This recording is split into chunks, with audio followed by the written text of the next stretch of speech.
We have before us the opportunity to forge for ourselves and for future generations a new world order, a world where the rule of law, not the law of the jungle, governs the conduct of nations.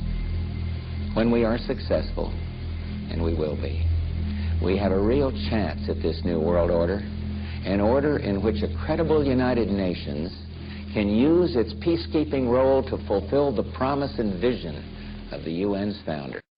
Almost everyone owns a music player and a laptop. But what if the government decided to allow itself to get into these personal devices, and for no specific reason whatsoever?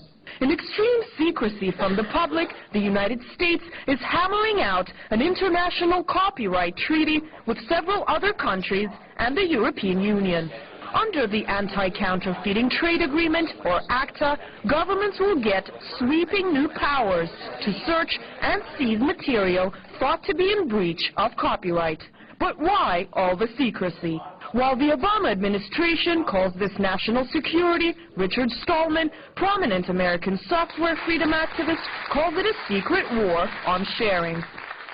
We wouldn't like it if we knew. They're trying to do policy laundering. Democracy gets bypassed, and they can do to us whatever they want. I can only guess that it's going to be nasty, because if it weren't going to be nasty, they wouldn't need to keep it a secret. Up until now, the breach of copyright has been a civil matter. The Obama administration seems to now want to criminalize it.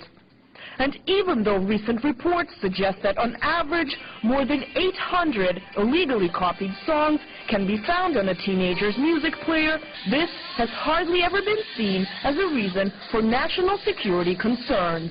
One of the things the treaty is said to be aimed at is peer-to-peer sharing, meaning passing on software from one user to another. But what it will do on a larger scale is let Big Brother watch you, however this time on a completely different level. Leaks of the text suggest that border guards will get unprecedented powers to search travelers without warning. They will be able to go through, copy, and confiscate any digital material a person has on their laptop. That means music, movies, and games, as well as any other personal material. I've heard people compare, like, your computer and the files on there to, like, going through your underwear drawer. So I don't think that people should be able to go, I don't think the government should be able to go through your computer without a reason to be there. Obama, when he ran for office, and the Democrats have taken a stand for transparency. This legislation, or this trade agreement, is completely against it. The countries working on the treaty don't include important international players like China, Russia, and Brazil. Some say modern America is being overtaken by a culture of surveillance. Just generally using the internet as it's intended should not be something people should be afraid of. And I think that ACTA, again, with its subculture of surveillance, encourages and is designed to, put fear into people who are just trying to, use the internet for perfectly legitimate purposes. Apart from the American government, it is believed that movie, video, music, and publishing industries are also behind the treaty, since they would be the ones to profit from putting fear of being a criminal into internet users. American civil liberties organizations have repeatedly asked for the details of the talks on the treaty and the document itself to be made public by the Obama administration, but to no avail.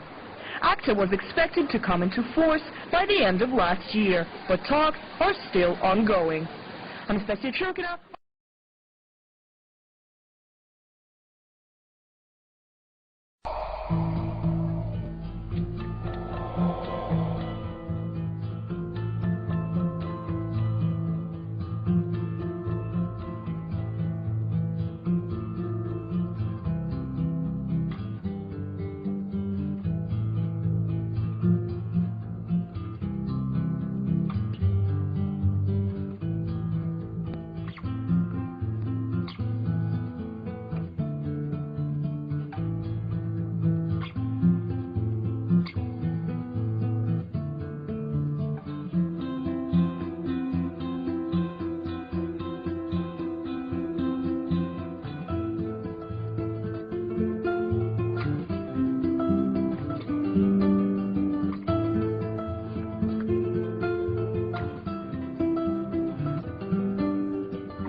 For example, the Russian President Dmitry Medvedev showed his audience a coin that he was gifted that says unity and diversity on it, and he called it a possible future world currency.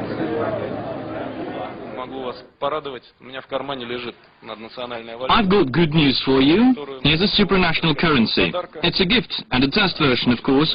Its motto is Unity and Diversity, and it's titled as the United Future World Currency. Here it is, you can have a look and touch it. It's a testament that the idea is in the air, and probably one day countries across the world will be using something like this. Of course, deciding on solutions to global issues on a coin flip is not something the leaders are putting forward as a viable solution, but a sense of humor is perhaps necessary in finding solutions to existing problems, to all of the problems that cover not only the issues within the G8 itself, but within the international community as a whole. Essentiel, et c'est notre crédibilité qui est en jeu. J'ajoute pour terminer, une nouvelle fois, tenir nos engagements pour le financement, pour le développement, imaginer des financements innovants, faire toute sa place à l'Afrique notamment dans la nouvelle gouvernance mondiale. Je ne me lasserai pas de le répéter du haut de cette tribune. Nous sommes au XXIe siècle, nous ne pouvons pas continuer avec la gouvernance du XXe siècle. L'année qui vient, c'est l'année de tous les changements possibles. Vous êtes les chefs d'État et de gouvernement du monde. Après la crise, ne retombons pas dans les mauvaises habitudes et dans le train-train quotidien. Cette année qui vient doit être celle des grands changements. Vous l'avez compris, la France souhaite y participer, non pas bien sûr pour faire des discours, non pas bien sûr pour donner des leçons, mais pour entraîner le monde entier vers une nouvelle gouvernance mondiale, vers une plus grande solidarité et vers l'émergence de financements innovants. À cette condition-là, nous serons crus et respectés par l'ensemble des peuples du monde. Je vous remercie.